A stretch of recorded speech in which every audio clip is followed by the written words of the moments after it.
Dr. Baum, could we please have your present professional affiliation?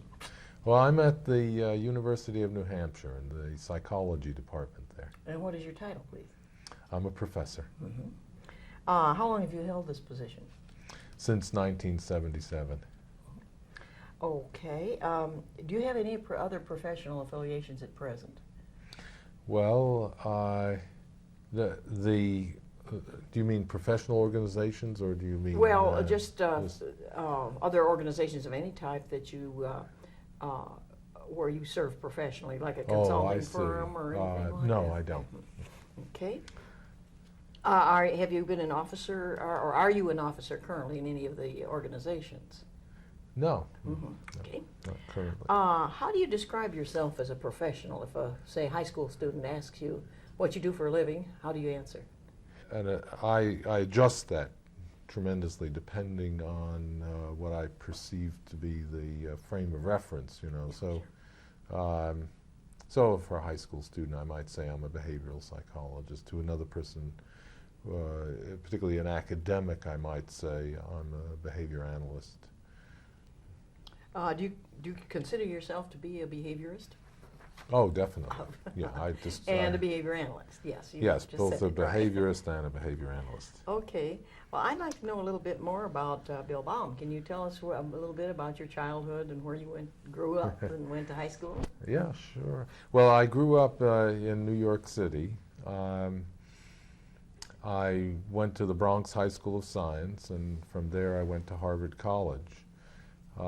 When I was, actually in hindsight I see that there is some pattern to my life. When I was a kid I was always fascinated by animals. Even though I lived in New York City. Did you have any animals? I had a lot of animals. I would keep animals in my room. I had fish, turtles, birds, a dog and a cat, and in the summertime, I used to go to summer camp, and I would spend whole days in the woods by myself, you know, studying, I guess you could say, nature. And I had a passion for animal behavior that persisted in high school. And when I was in my senior year, junior and senior year in high school, I wanted to do research on behavior, and there was no faculty member at the high school who was willing to supervise that. So I just did it on my own. I started working with white mice, and in the end I did a study of dominance in male white mice, and wrote it up, and I won some kind of regional prize, New York State Regents, I think it was, something like that. And I did this entirely on my own, without any help whatsoever. When I got to college, I had originally intended to major in biology, and I started out, you know, getting ready to take biology courses, and I was assigned an advisor there who was actually a graduate student. And in the spring of my freshman year, I noticed a course in the catalog that had behavior in the title, and it was NatSci 114.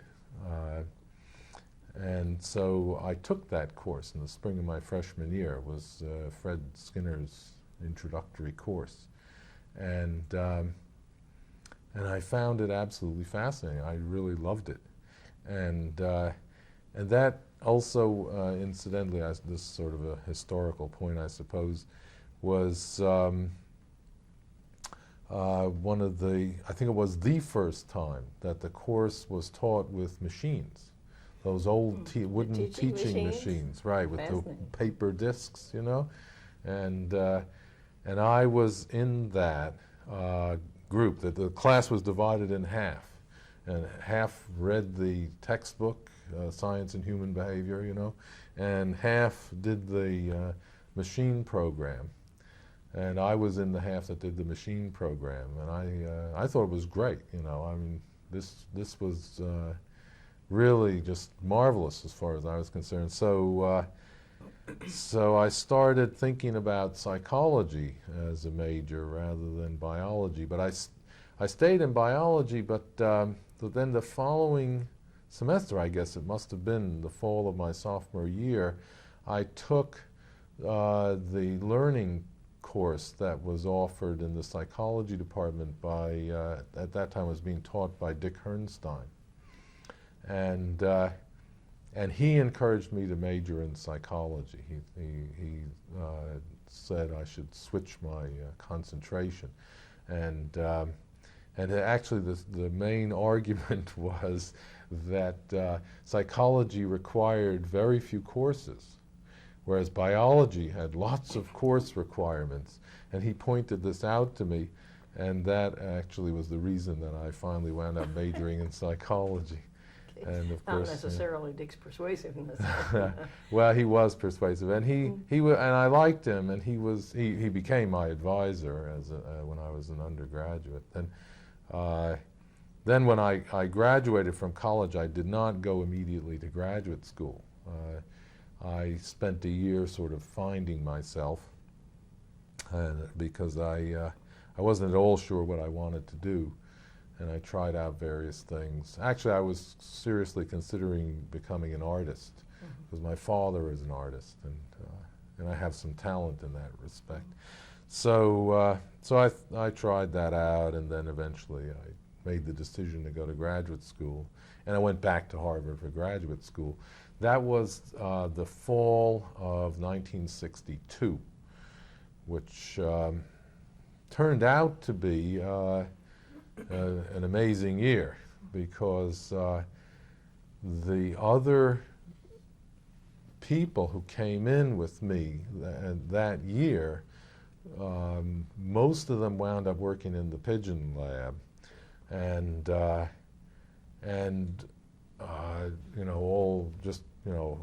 of them went on to become quite prominent. See if I can name them all. Besides myself, there's Howie Racklin, Phil Heinlein, Al Nuringer. There was Shinho Chung, and Laurel Furumoto was in. It was a big class. They had taken in a whole lot of students, and they thought that only some of them would accept, and actually it turned out all of them accepted. It was something like 12 students. Let's see, there were Larry Marks, who went on in psychophysics, and Richard Schuster, who did that classic experiment on conditioned reinforcement. So it was, and in the year before us were Ed Fantino and John Stadden, and that came in the year after us, I think, was Peter Colleen and Bob Boakes. So it was quite a group there, and it was an extremely exciting time, because the matching law had just come out, and I had done my senior honors thesis on choice, so I was all primed and ready to go. I had been studying rats that time and switched to pigeons, and so it was an extremely rigorous program, as you probably have heard. And between Smitty Stevens and Gary Boring, they tried to. In the fall semester, they tried to weed out lots of students, and they didn't really succeed. A couple of people dropped out, but most people stayed in, and almost everyone wound up in the pigeon lab. And we used to have these weekly meetings, the pigeon meetings. See, with Dick, they had quite a different character from the way it's been described to me, the way it was with Fred, when they had their pigeon meetings in what we could call the previous generation, when they would be unrolling cumulative records and so on. Well, at this point, the field was getting quantitative, and and we were working with lots of numbers and plotting up graphs, and not much cumulative records. We had moved to another level of analysis. Instead of moment by moment analyses, we were looking at choice and more derived measures. Relative response rate in relation to relative reinforcement, and we were developing a lot of mathematical models, and we would get together at these weekly meetings, and it was just so exciting because everybody would have something or other to say, and we would get all sorts of ideas, and then we'd go away and work on them and come back, and we'd and of course during the week also we'd be talking about these things, constantly talking about them, because in that graduate program you were there all the time. Boring said that we were supposed to spend 80 hours a week there, and we did. You were just there all the time. And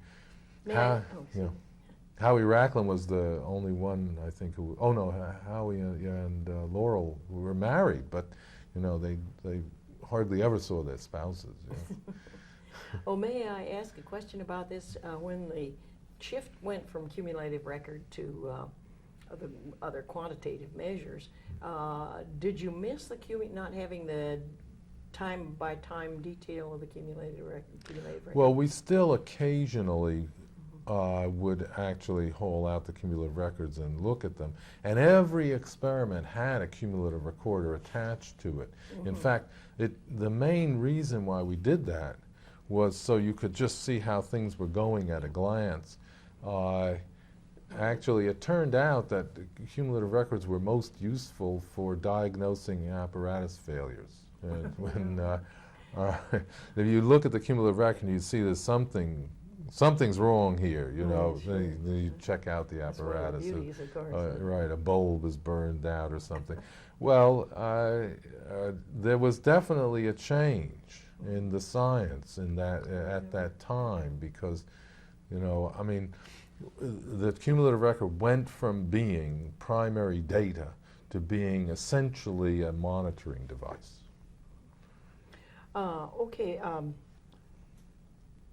One more question right now about that era, and then I want to switch back to some of your childhood. When you were there at Harvard, who were some of your professors besides Dick Herrnstein? Well, Fred, of Fred, course. yes. Yeah, I really enjoyed Fred quite a lot. He always had a lot of very stimulating things to say, and he was in some ways he was a terrific professor to have, because you knew you were getting some really thoughtful ideas, and that they were challenging, and you really try to understand and come to grips with them. I remember this one particular seminar in which he came. This would have been it was in our first year of graduate school. It was part of the pro seminar, and I think we had him in the spring, so it would have been the spring of '63. He opened up by saying, I've been thinking about this idea of seeing that you see. And we spent the whole time talking about this, seeing that you see, And that was the kind of thing that would go on, We turned it all over, and he was keen on that sort of thing. No particular structure, just let's see. And that was good. But he was, as a systematic teacher, he was sort of hopeless, though. He really you had to do it on your own, more or less. Although I should qualify that, because when I was a freshman and I took Nat Sci 114, the lectures he gave were really excellent. What are you calling that course? Oh, Natural Sciences 114. That Nat Sci, sorry, yeah. At Harvard, everything, the undergraduates, would just abbreviate everything. And that course was called Nat Sci because it satisfy the natural sciences requirement in the general education program. So a lot of students from the humanities would be in there taking that course. They hated it, and they hated him, you know, and I remember some of them would sit there muttering under their breath while he would be talking about, you know, operant behavior and reinforcement and so on, you know. The people in humanities did not appreciate it, although I ate it up. I thought it was great. And so he gave very good, well-organized lectures, but he was always sort of stiff, you know. He didn't have a kind of a dynamic presence.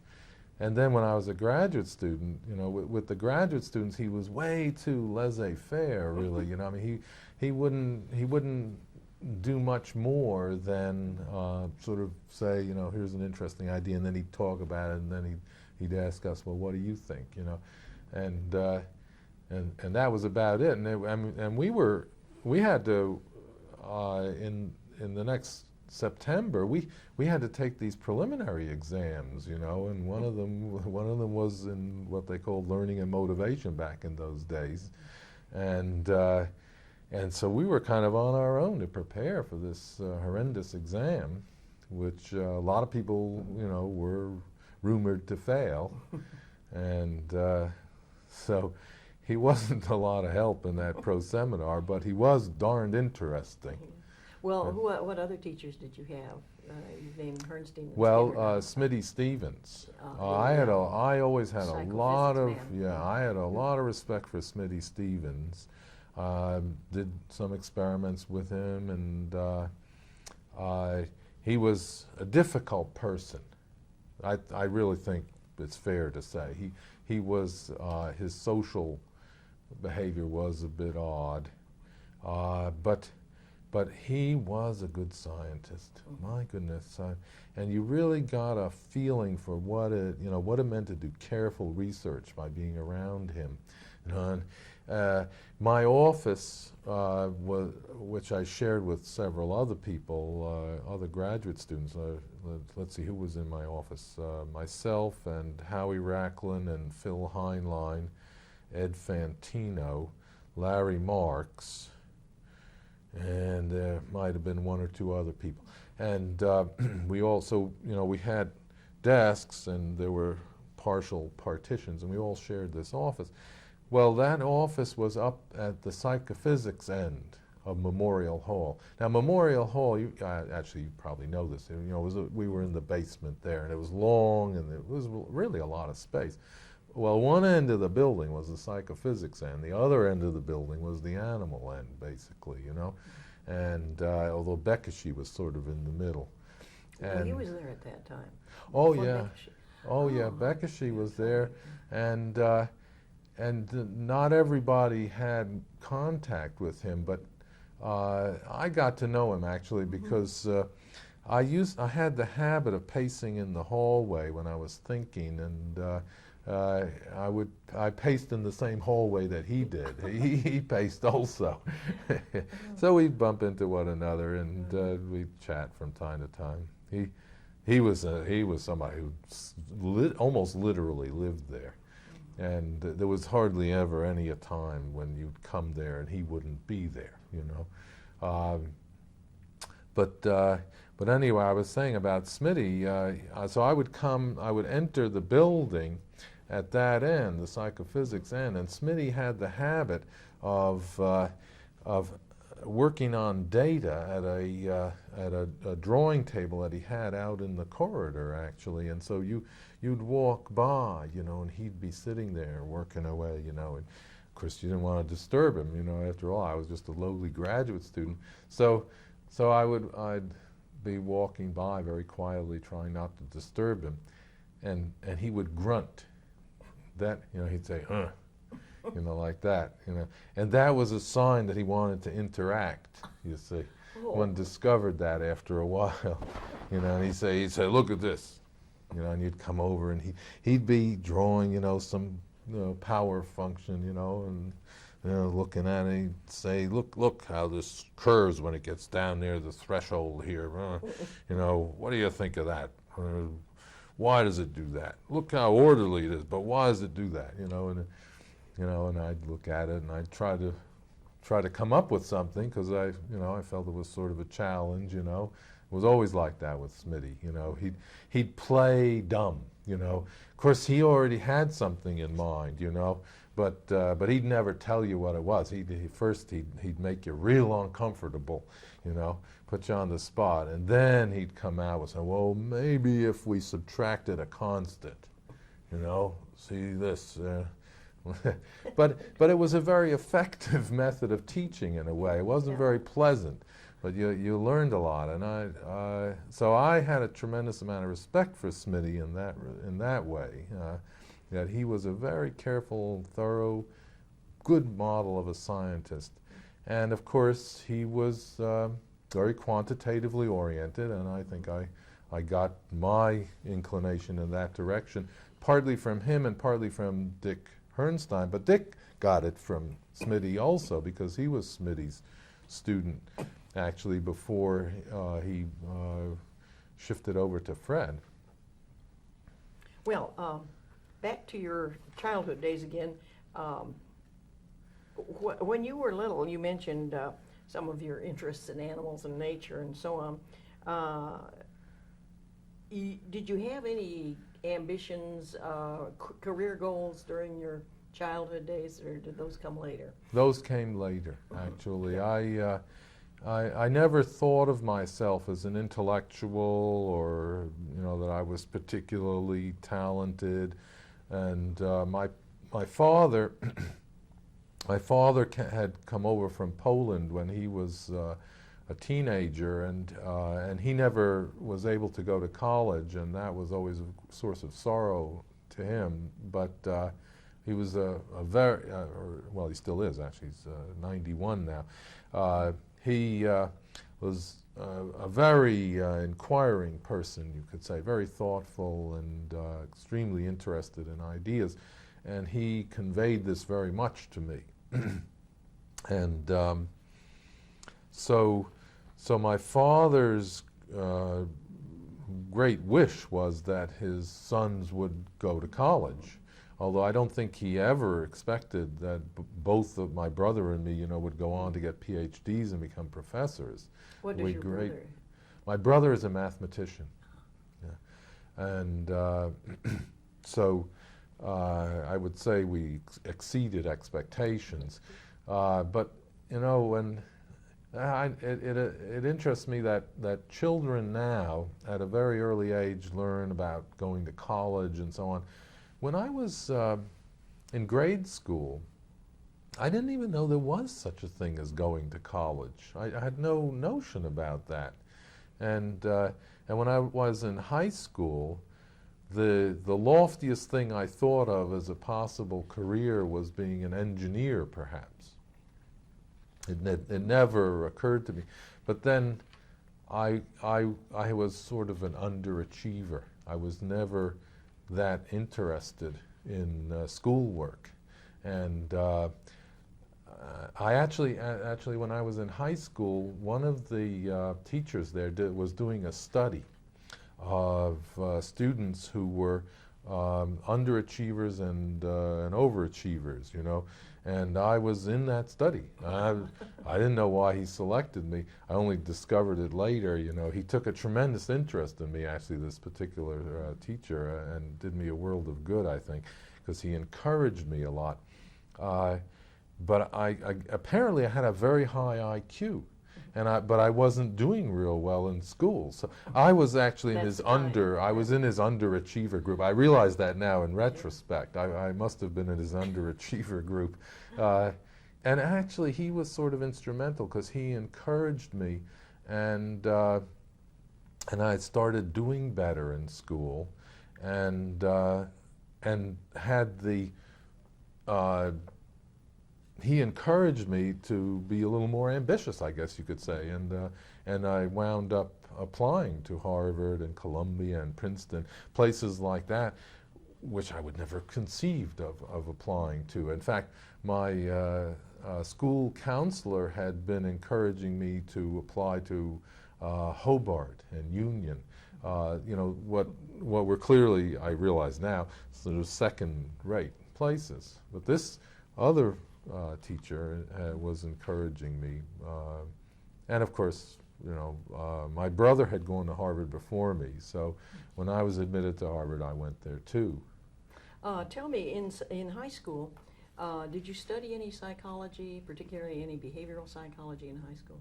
There was no such thing. Right. Yeah, there were biology courses, and you know, and they were of great interest to me, but there was nothing of a behavioral sort. And it's a kind of a testimony to my interest that I just pursued it on my own.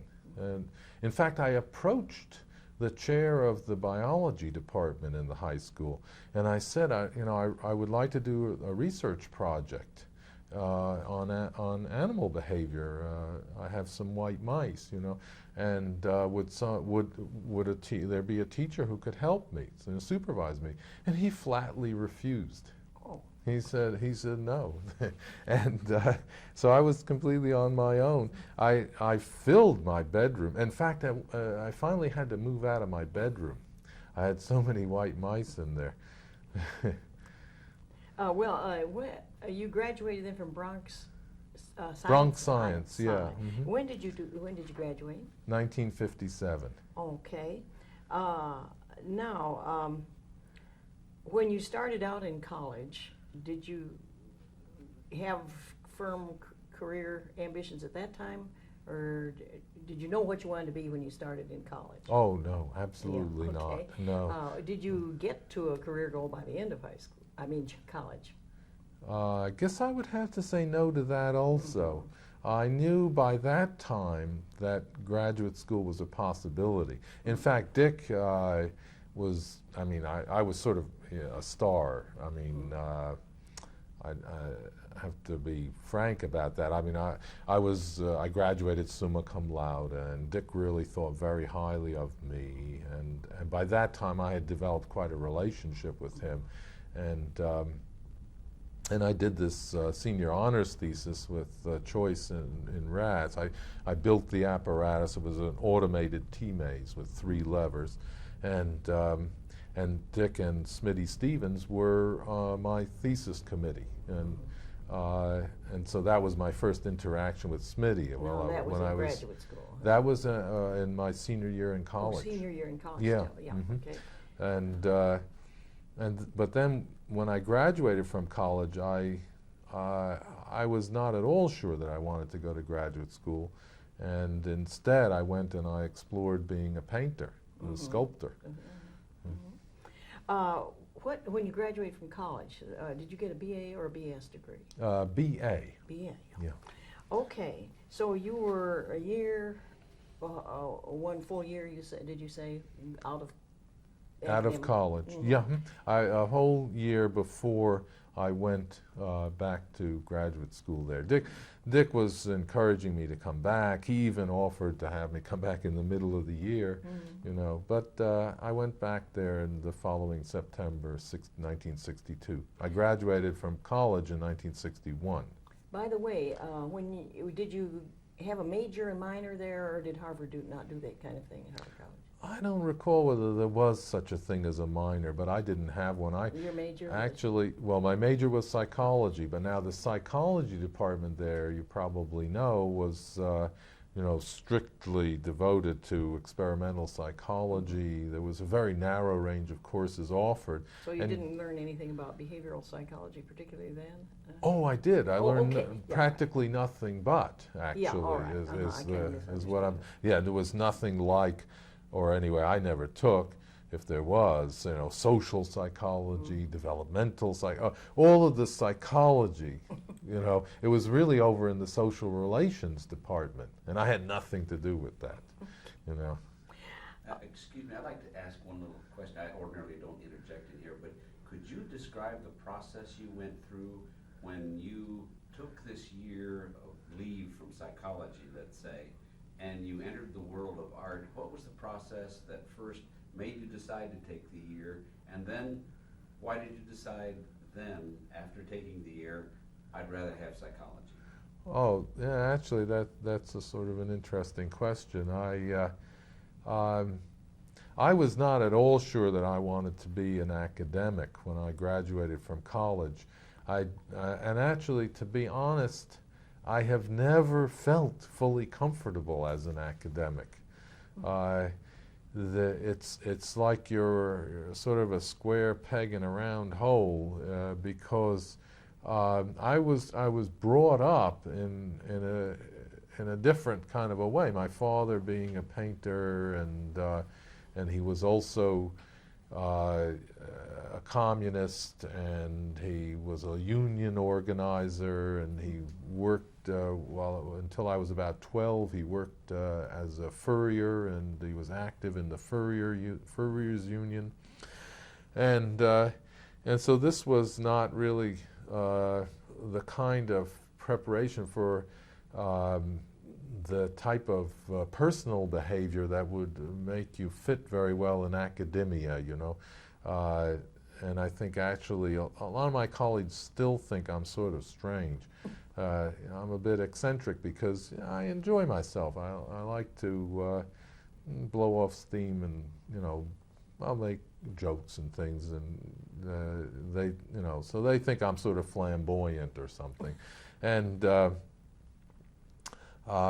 so at that time, I had serious doubts about becoming an academic. That it seemed like a dull sort of a life, and besides, I felt like, you know, here's this whole side to myself that I hadn't really explored. I did my first oil painting when I was 4 years old. My father had, you know, given me one of those canvas boards and paints, and, you know, encouraged me to go ahead, and, you know, said I'd painted all through my childhood. And then I had stopped when I was in high school, and I started, you know, when I got busy with girls and sports and things, and so I was bound and determined to go back and explore that, and I did. I went out to San Francisco for a few months, and I sculpted and painted in some studio space that was lent to me by a friend, and then I came back to New York, because New York really is the place to be, and I started taking art classes at NYU. And I was living this life where I'd get up early in the morning, and I'd go to work, because I was working half-time, taking a full load of classes, and then I would have all these assignments to do, sketching and drawing and designs and so on, and so I would get up early in the morning, I'd work, go to classes, do these exercises and so on. I'd usually just sort of fall in bed exhausted at night, and it went on like that day after day. But I was really quite happy. But I did notice that as I went along, I started to sort of experience myself in the role of an artist, trying to survive. My father had worked as a furrier all those years and had hated it, but had needed to do it because you couldn't make a living as an artist. I began to experience that firsthand. And he also was vigorously opposed to my being an artist.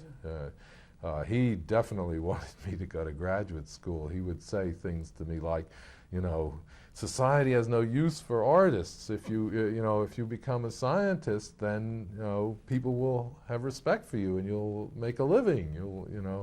And so on. Well, eventually that was the view that prevailed. I finally decided I have some talent as an artist, but I don't have enough talent to support myself as an artist. The chances of my being that, the number of artists who actually support themselves as artists is extremely small.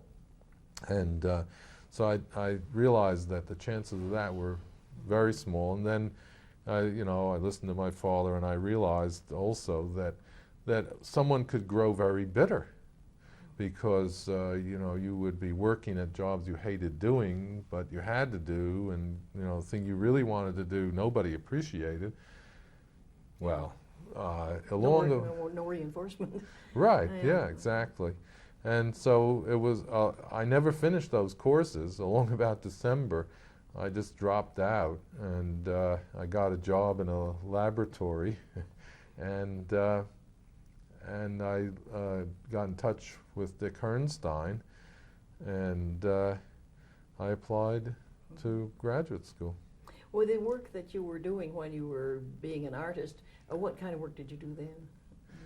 You mean to make Yeah, money? just to Oh support yeah, yourself. I was working in a wholesale lens distributor, filling orders and billing. My job was mainly to run around with a little tray, and there were hundreds and hundreds of these narrow trays filled with lenses, you know, and they were all marked, and I had to pull them out and get the lens that the optician wanted, and. Well, when you went to the laboratory later, what kind of a laboratory was it?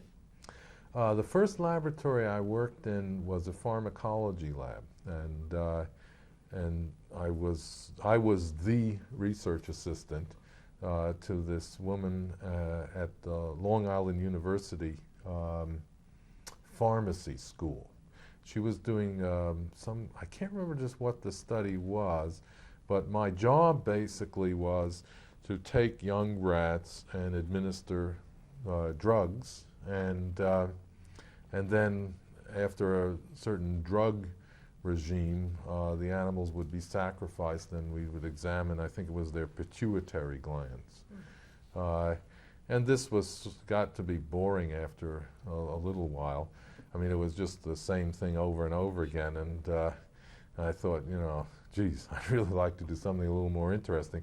I had put in an application at Columbia Medical School, which was actually near my house where I lived, and there was a heart surgeon there who hired me away from the pharmacological lab, and so that was very interesting, although he was crazy.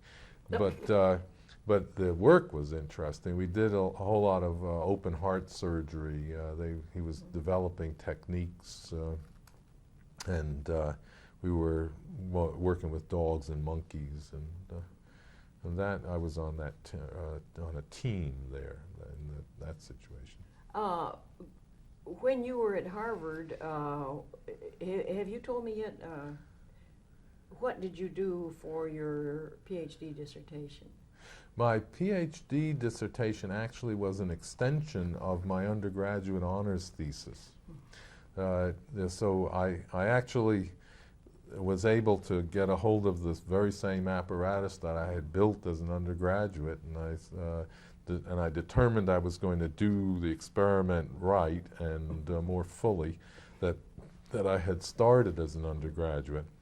So that's what I did for my dissertation. But actually, see, in those days, the lab was like an enormous playground, and for a graduate student, it was just like, you know, being in Wonderland. You know, if you had an idea, you just could go in. You know, you'd have to check with Dick, but he was very liberal, and you wire up in a rack, and off you were with the experiment. So it wasn't very long before I had 5 experiments going, you know, and so I'd have you'd have a bunch of experiments going, you know, besides your dissertation, and in fact, in my case, the dissertation was the least of it, you know. Really?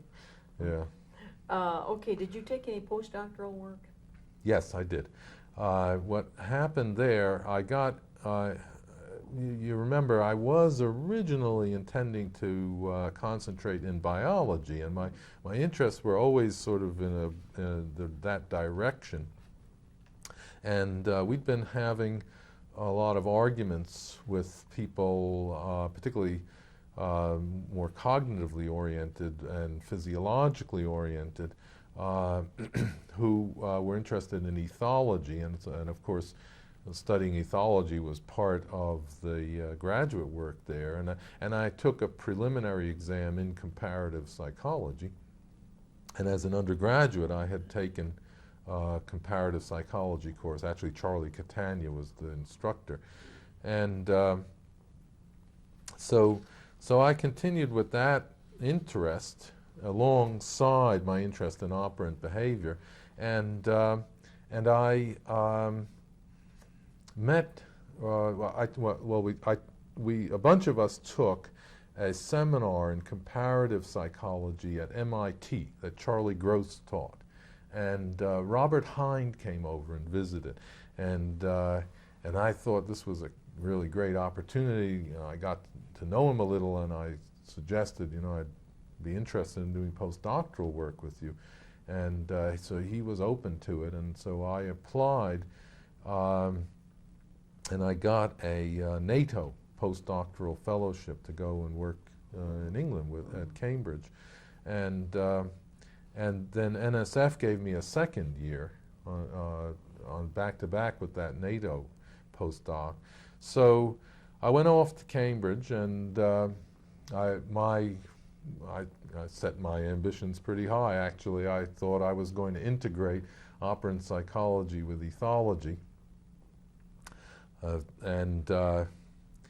and after I'd spent a year there working with canaries, I felt like there really wasn't much promise of doing that, of integrating ethology and operant psychology, and that although I was having a wonderful time, I began to feel as though I was sort of spinning my wheels. I wasn't really making progress.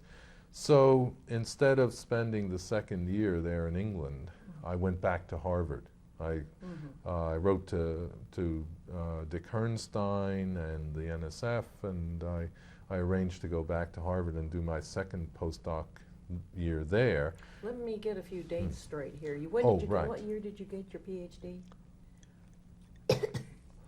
I finished up in 1965. It took me 3 years. And then you went to England for 2 years. I went to England for 1 year, actually. 1 year, actually. I had support to go for 2 years, but I was there in the academic year 65, 66.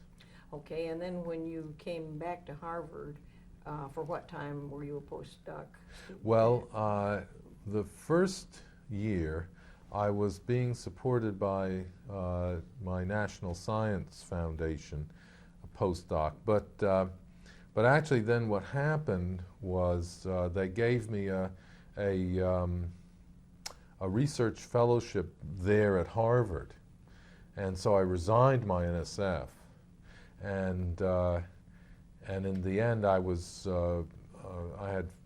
there for 4 years as a postdoc, starting with the NSF and then going on as a research fellow. And in that period, I did do a little teaching, not much, but every now and then I would do a bit of teaching. And then at the end of those 4 years, what was it? 3 years, come to think of it. Let's see. I returned. I returned to Harvard in the fall of '66. No, I guess it was 4 years, because in the fall of 1970, I became an assistant professor. At Harvard. Yeah. Yeah, I moved into that. They had a revolving assistant professorship. Howie Racklin preceded me, and then he went to Stony Brook, and then I took that assistant professorship, and and that was in 1970, and I stayed another 4 years, which is actually unusual. I finished my 7 years at Harvard, at which point you either have to get tenure or you have to leave, and there was no possibility of getting tenure there. So at the end of my 7th year, I was looking for a job, and there was nothing. It was a very bad time in the market, and so I didn't come up with a position. I became unemployed. So I stayed at Harvard. I got them to allow me to stay this extra year with no commitment, and they weren't going to pay me anything, although I did get a grant, and so I actually did have a salary eventually. And I just did research for that year. And then I applied again for jobs, and I did get a couple. And the one that I took was to go and work down in Maryland at NIMH. NIMH had a laboratory in Poolesville, Maryland, called the Laboratory of Brain Evolution and Behavior. And I was working with Jack Calhoun there, who's known for his studies of crowding, population density in rats and mice. And I stayed there for 2 years. But after I'd been there for about a year, I became really quite desperate to get away. I had thought it was going to be an ideal situation, and turned out to be a nightmare. And Tony Nevin I'd gotten friendly with him back in 1967 when he had come to visit at Harvard. Tony Nevin called me up one day, and he said, we have this opening for a behavior analyst at University of New Hampshire. Do you know anyone who might be suitable? And I said, well, how about me? You know, he said, I was hoping you'd say that. And so in 1977, I moved to the University of New Hampshire. And been there ever since. Yeah. While we're at it here on dates and things, 2 questions that, could you tell me what time, what year if possible, you really had a firm ambition, your career goal was set to become an academic, to be a professor, what you are doing? At the point at which I quit art school. Okay.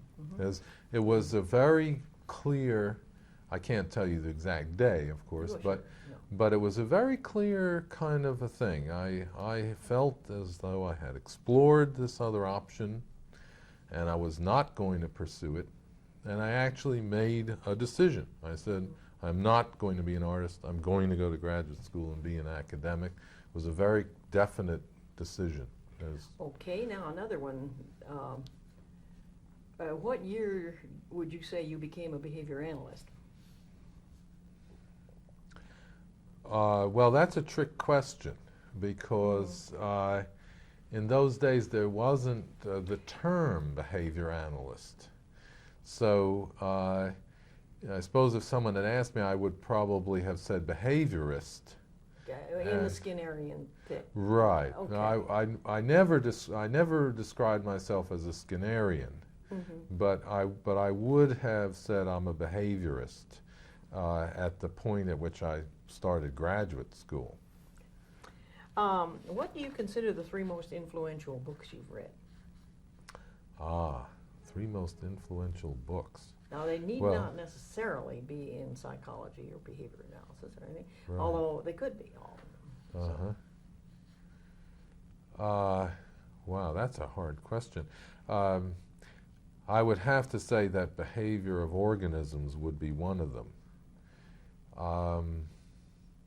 But you know, looking back on it, I think also that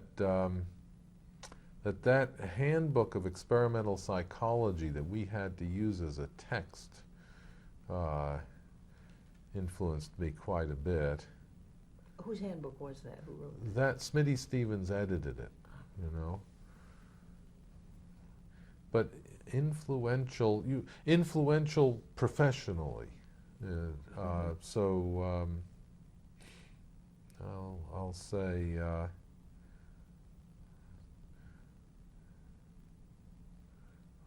Well, actually, I said not necessarily professionally. ah. Yeah. Well, there are other books that influenced me in other ways. Like Hermann Hesse. I got really interested in Hermann Hesse at a certain point, And I have to say that my interest in Eastern philosophy began when I was 16. I happened, my friends and I used to go to the Ethical Culture Society in New York because they had folk and square dancing there every Friday night. And we used to go there to dance and meet girls, you know.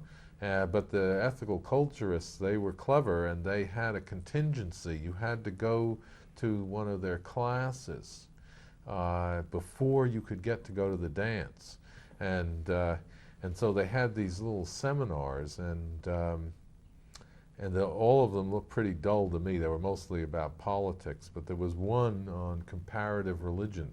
This graduate student from Columbia was doing this little seminar on comparative religion, and that, I was 16, I read the Bhagavad Gita for the first time, and I would say that had a big effect on my life.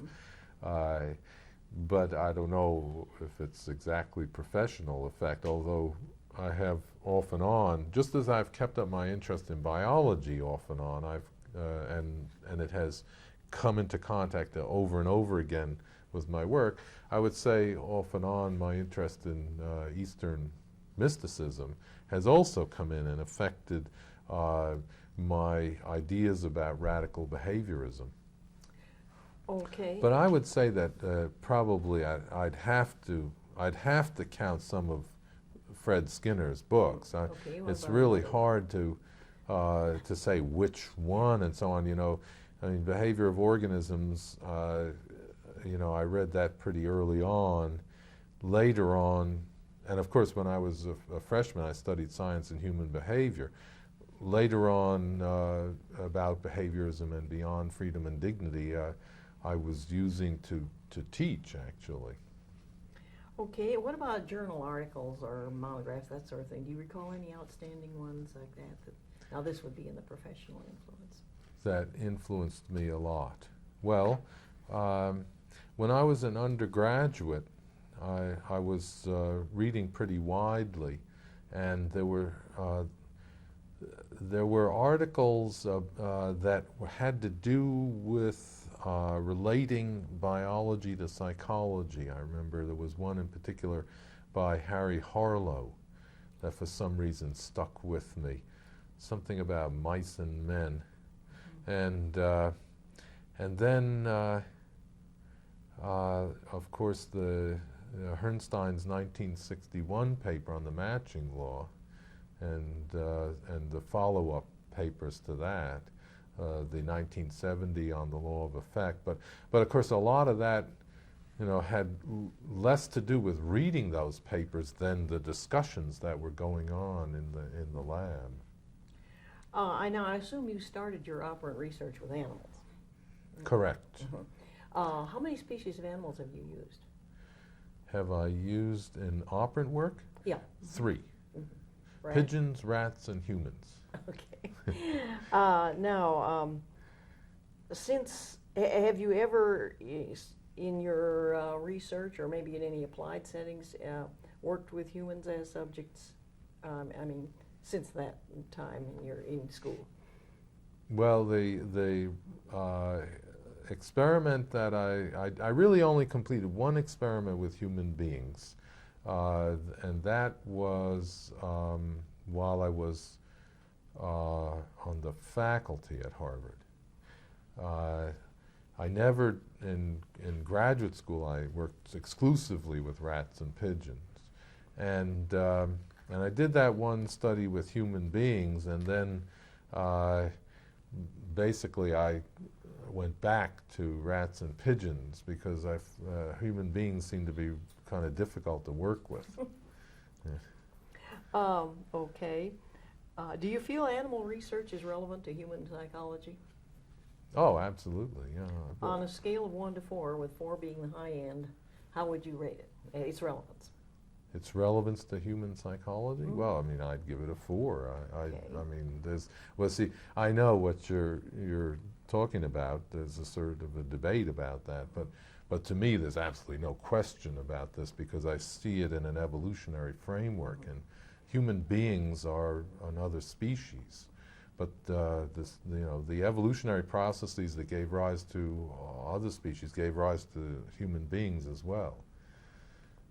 What main contributions do you feel that animal research makes to human psychology?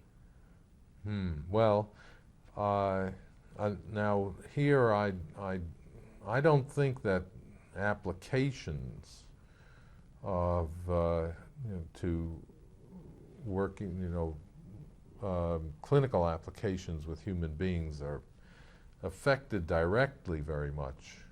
But from the animal research, a lot of concepts are developed. Concepts like reinforcement, stimulus control, adjunctive behavior, and these can, I think, be very helpful in clinical settings. It's more the transfer of concepts, I would say. Right. Do you see any concept or principle that would translate most readily to human psychology? Well, those ones that I mentioned, I consider to be directly relevant. And I'm no clinician myself, but I like to think and write about human behavior. I just finished a book, actually, which is based on a course that I teach called Behaviorism.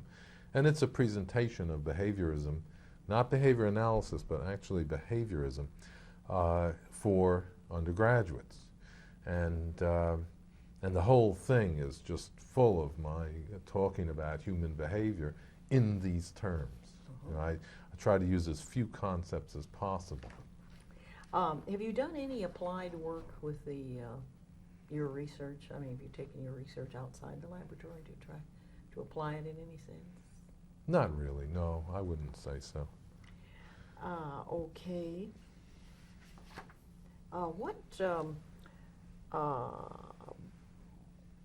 Well, before we get into that, what current research are you doing that is of particular interest to you and perhaps you hope to the science? Well, I got interested after I had been studying choice for quite a while, and I guess I'll say that my persistent interests are in choice and what you could call schedules, although I think of it as reinforcement relations, how to characterize reinforcement relations.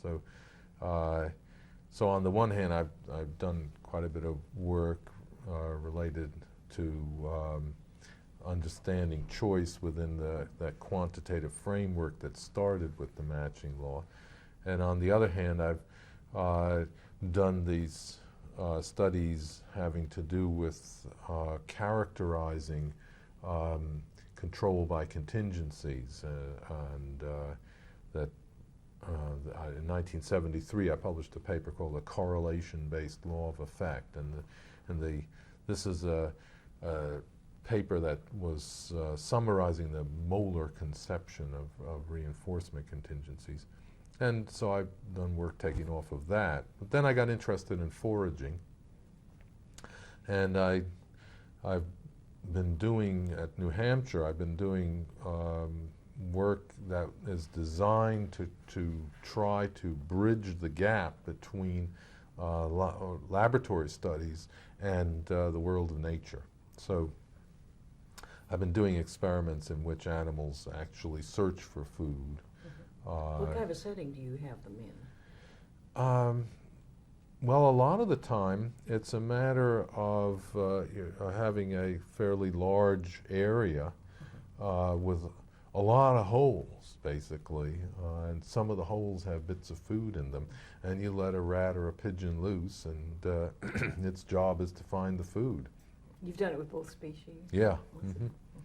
Yeah, and so they search around, and I have setups to videotape and so on. But a lot of the times my students and I are just watching and recording, whenever they eat a pellet or a seed, and then also I've been doing simulation experiments that, where you have an operant chamber, but you set up contingencies that are meant to mimic foraging.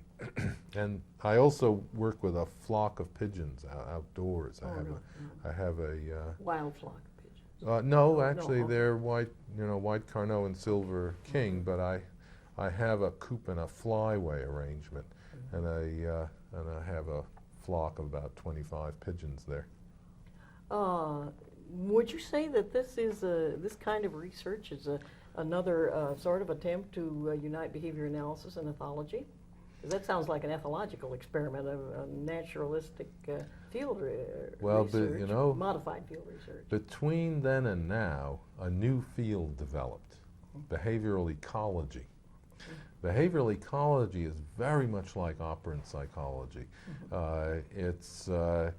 It's functionally oriented. They're interested in individual organisms interacting with the environment. There's a tremendous amount of overlap with operant psychology.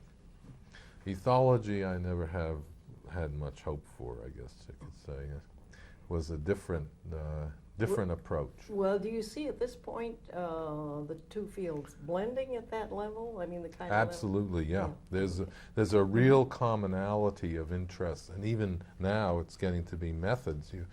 A lot of behavioral ecologists have started using operant methods, right. and then they get interested in the problems once they get interested in the methods. What behavioristic accomplishment are you most proud of?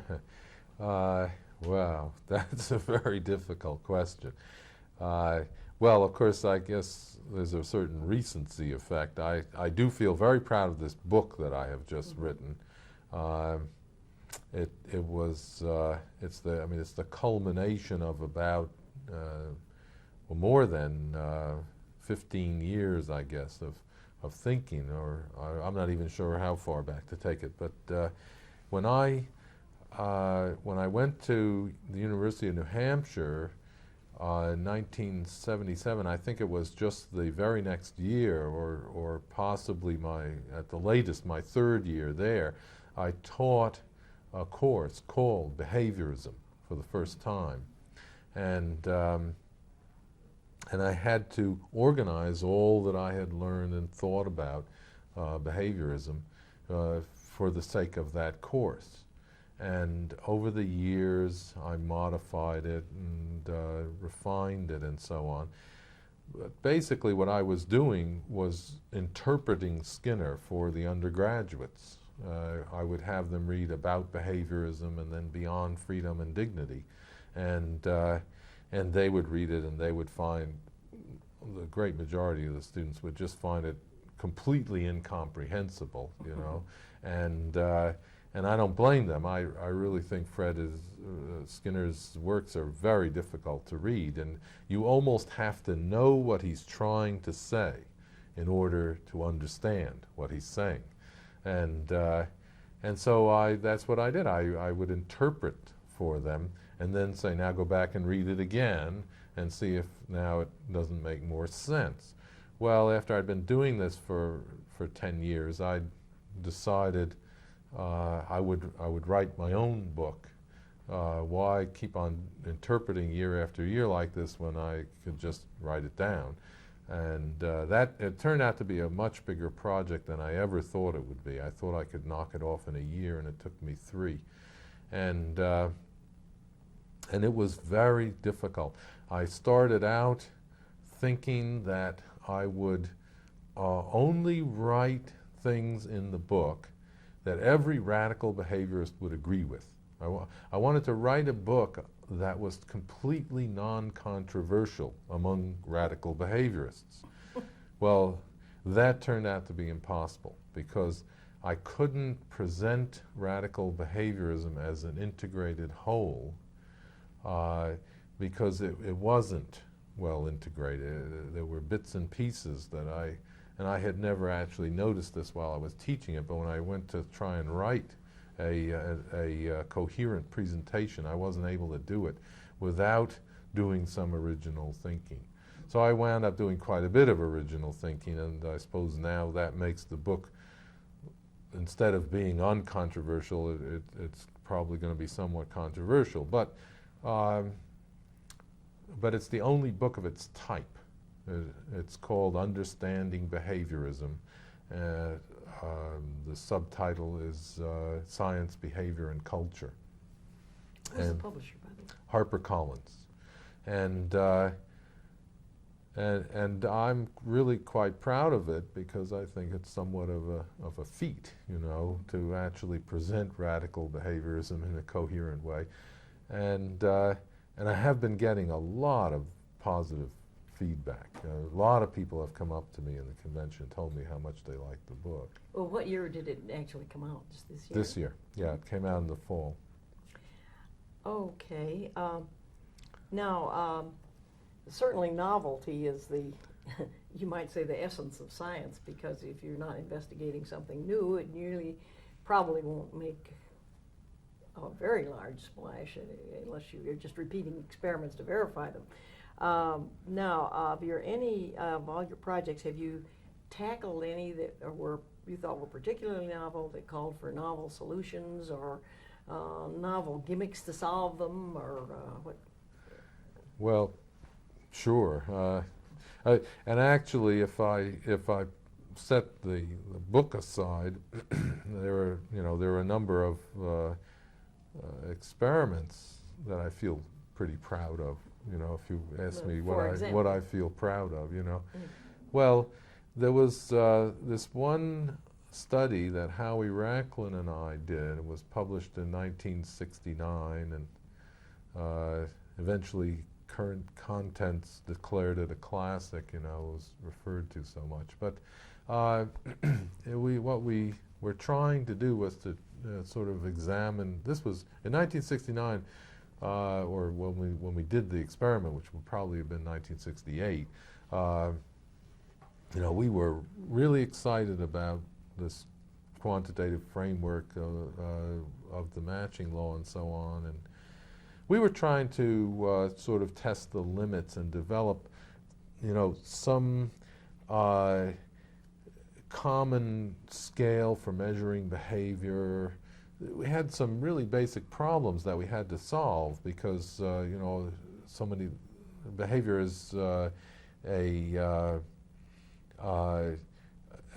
conglomerate, but every response has its own units, and, you know, so there were lots of measurement problems and things, and we conceived of the idea of studying time, and we set up this box that had two sides in it and no keys, and we thought, you know, all the pigeon has to do is either stand on this side or stand on that side, you know, and we'll measure the time that it's spent, and that turned out to be a really excellent and seminal experiment.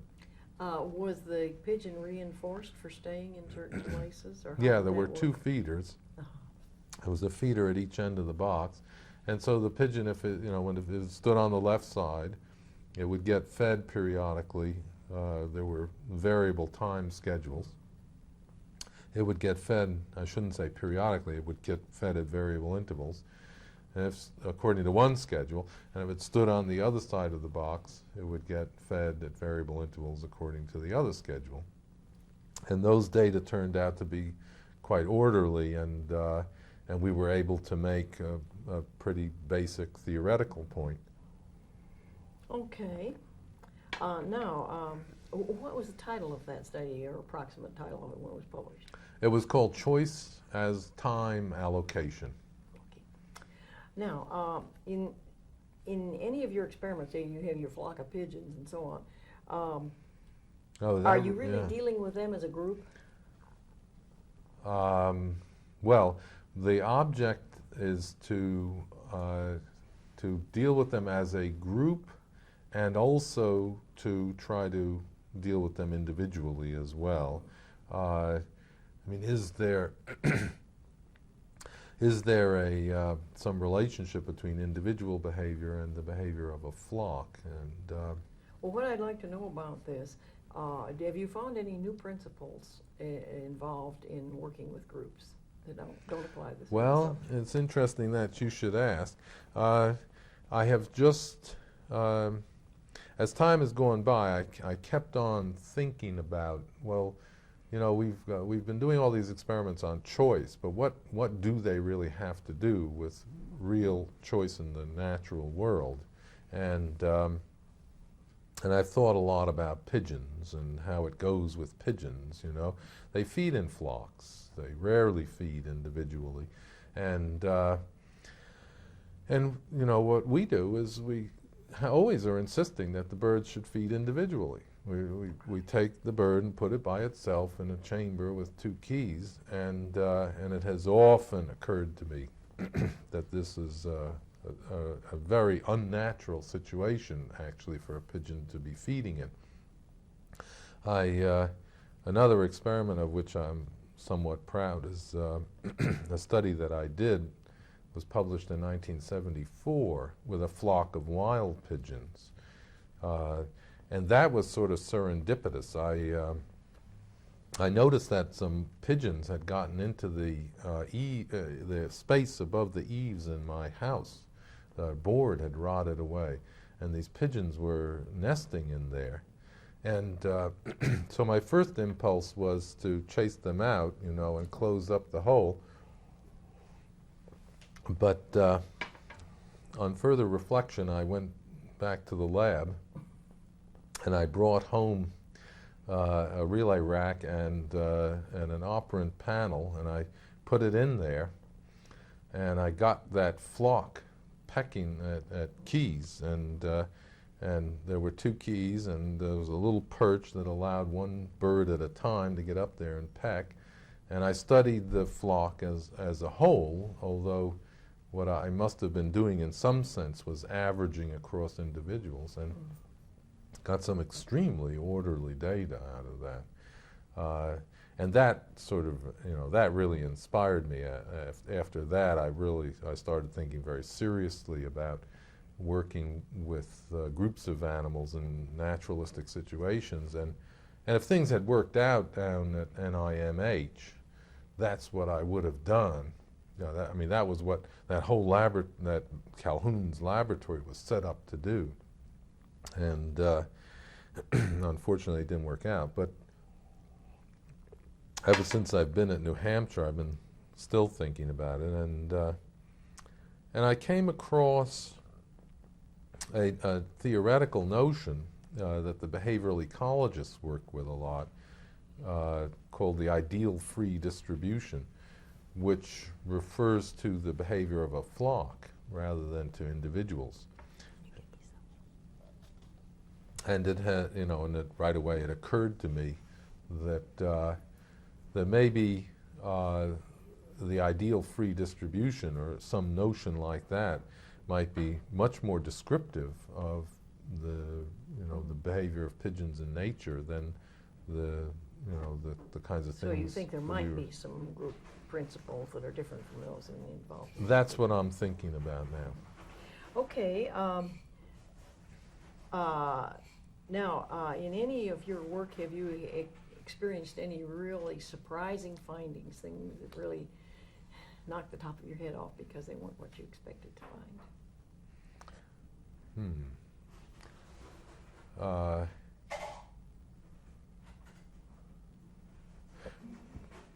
Well, I can't say I have, really. I guess mostly I have gotten results that I expected, although sometimes a whole lot better than I ever expected. I would say that experiment with the wild pigeons in my attic, that certainly I had no high hopes when I started that, and you know, when I turned up such beautiful data, I was pretty surprised about that. In any of your work, did you experience any failures of operant principles? Yeah, sure. Such as? Well, I spent a lot of time for a period in there while I was at Harvard. I spent a lot of time trying to demonstrate pigeons' abilities to detect magnetic fields. You know, there was plenty of evidence that pigeons are capable of detecting magnetic fields, but it's all field work, you know, homing and navigating and so on.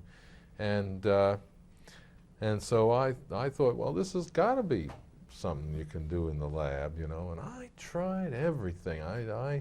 I had these enormous magnetic coils, and I would pulse them on and off, and, you know, trying to use a magnetic field as a discriminative stimulus. And, you know, so I would put the pigeon in this intense magnetic field, and then I even built one that would simulate flight, because I thought, oh, maybe the bird has to actually experience a moving field or something like that, you know. So I actually had the shop build this rotating coil that would sweep a magnetic field through the pigeon. Was the pigeon flying then? But the pigeon was not flying, and I came to speculate that perhaps the pigeon actually had to be flying, literally flying. Well, at that point I gave up. Yeah. Well, you wouldn't call that, though, would you, a failure of operant principles? It would be Well, a failure of design of the experiment more, wouldn't you say? yeah, okay. Yeah, you're right. And that's the failure of operant principles.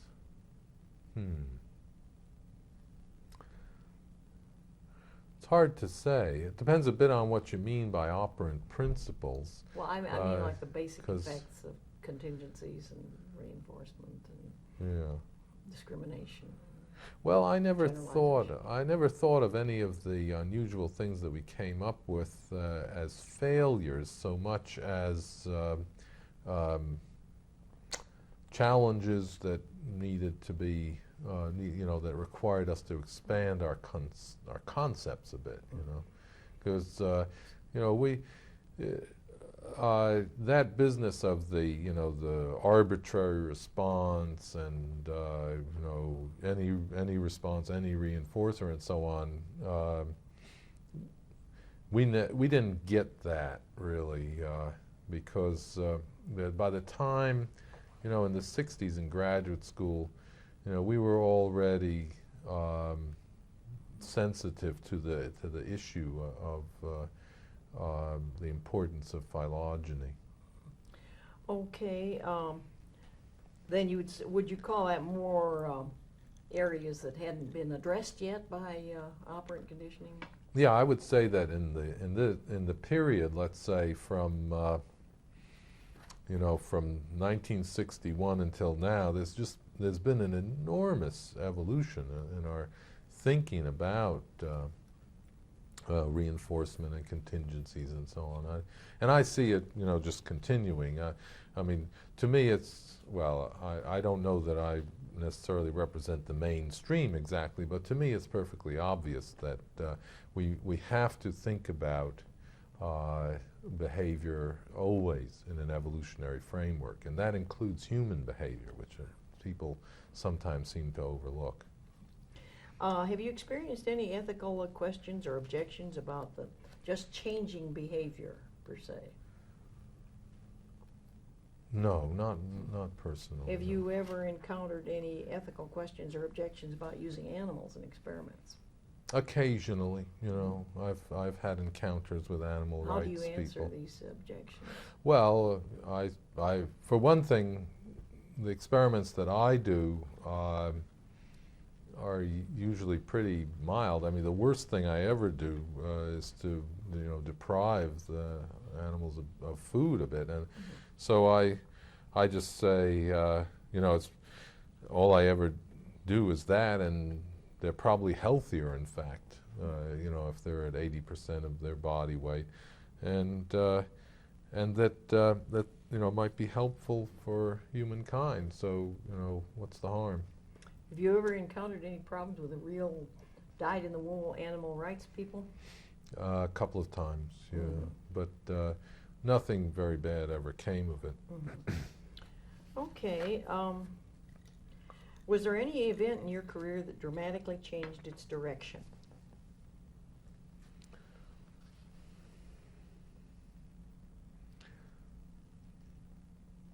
Well, that's a very difficult question to answer because hindsight makes it look really quite coherent. I mean, by hindsight, I can say things like, well, I was interested in animal behavior even as a child, and I had this persistent interest in evolutionary theory, and how these things would come back in, sometimes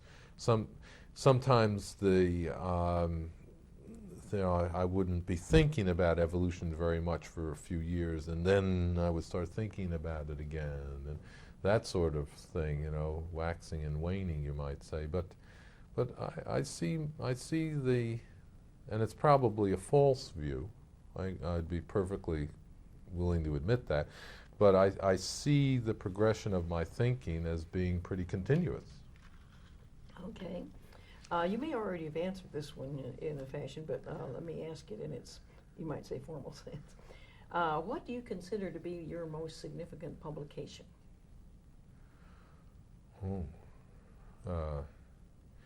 Of an experimental nature, of a theoretical nature, of a it's a publication.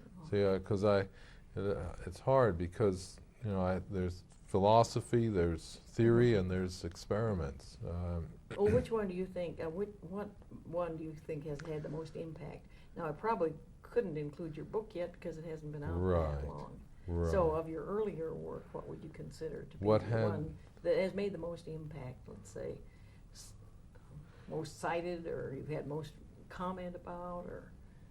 Well, that 1969 paper, A Choice as Time Allocation. There are two papers of mine that have been tremendously cited. Well, that's one, that 1969 paper, and the other one is the correlation-based law of effect, 73. That also has been cited a great deal. If you had your academic and professional life to do over again, is there anything you'd do differently? Well, my professional life, do anything over again differently? Well, gosh,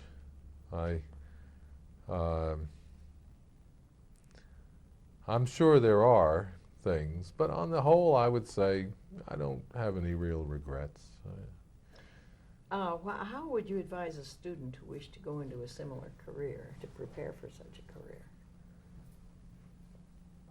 Well, see, maybe my view is a little idiosyncratic, but I see the future of the field as definitely quantitative, and when I was an undergraduate, I was encouraged to take science courses, physics, chemistry, biology.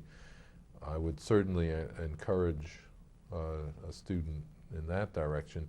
But in addition, I would say math. All the math I ever took, I've used. When I was an undergraduate, I was interested enough in math, so I took quite a bit.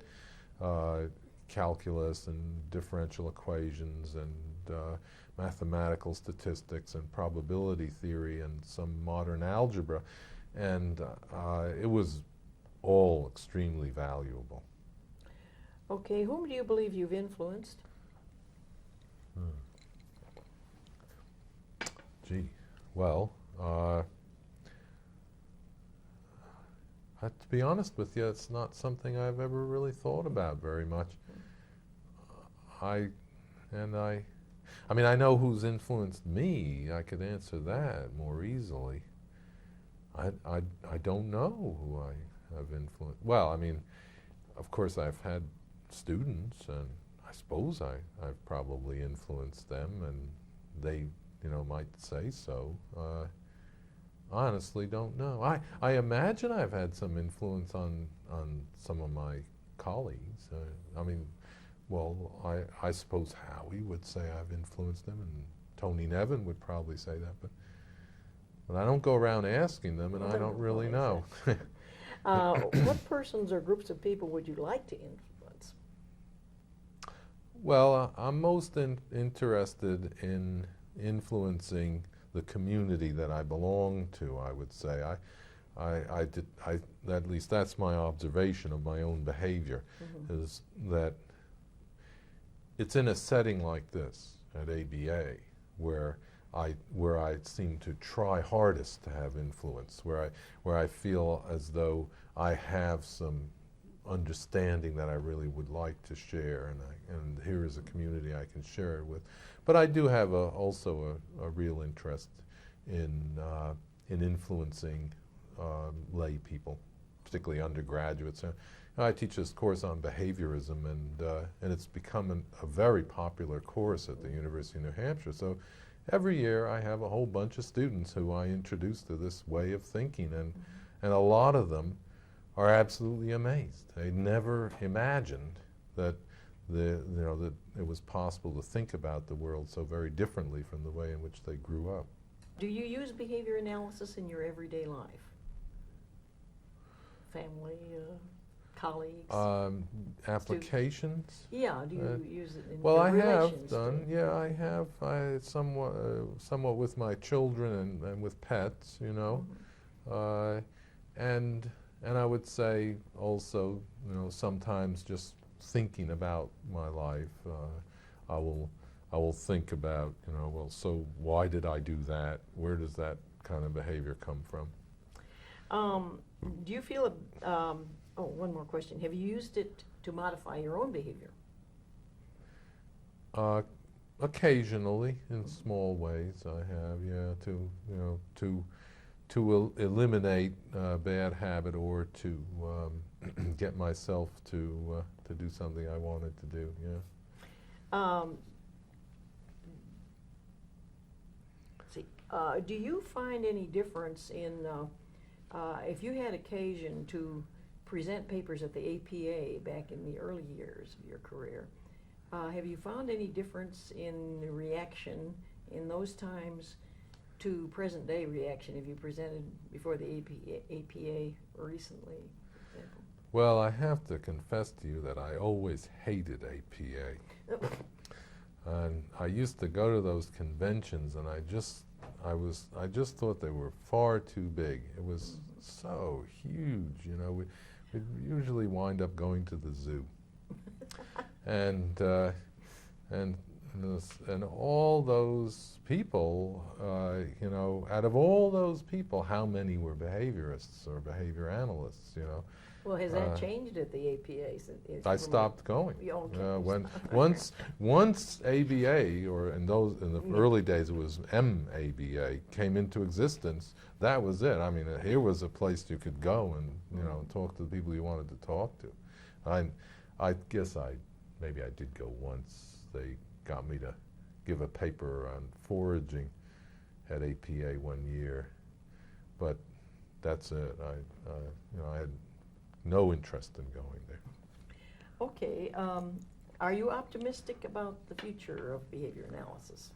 Very optimistic. Okay. Why? Well, first, on a scale of 1 to 4, how would you rate it? My optimism? Mm-hmm. Oh, well, a 4. Okay. Can you tell us some reasons? Well, because I think we really have something unique, and I think that I'm not sure how exactly it's going to happen, but I think that behavior analysis will become mainstream. I think what I hope and suspect will happen is that it will integrate with evolutionary biology. Okay. In the next 10 to 20 years, what of today's research do you see becoming really hot topics? And Hot topics. maybe Well, something that sort of dominates the field the way schedules of reinforcement did for many years.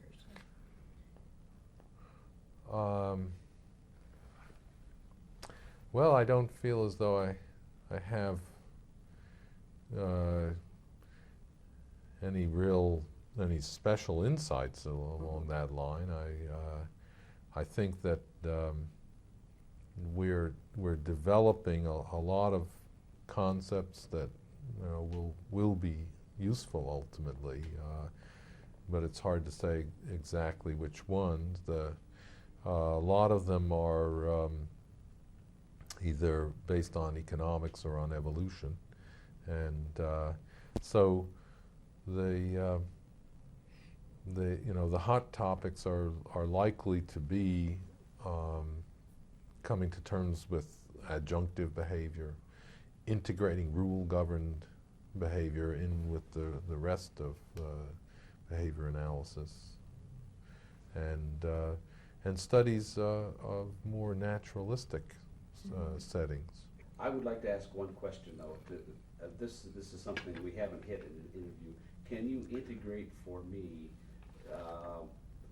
how you bring together or consider both Eastern philosophy and analytic radical behaviorism. Well, this is very much in progress, and I think eventually this is going to result in a book. But there are a number of surprising points of correspondence, and I haven't figured out a good way to present this yet. But occasionally I've given talks here at ABA. One way of coming at this, which I've been using recently, is to examine the objections to behaviorism. And there are interesting parallels between the objections to behaviorism and the objections to Eastern mysticism.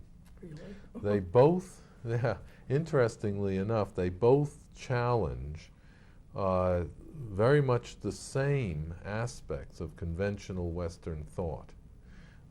Like, for example, the idea that there is a discrete inner self. That this is an idea that radical behaviorists are all the time hammering on about, no inner self, no inner self. Well, in Eastern mysticism, it's exactly the same. Okay, maybe I'm overstating it. Not exactly, but it's very similar. That there is no separate self, and similarly, they both counter our conventional Western notions about agency and free will, and people react when you talk to people about radical behaviorism. They react to those challenges, free will, agency, self. And if you talk to them about Eastern mysticism, they react in somewhat similar ways. In this case, how are you using the term agency? What does it mean here? The idea that acts are different from other events, that an act involves a doer, that the organism or the person does this thing, and that sets it apart, say, from an event like a thunderstorm. That's the concept of agency.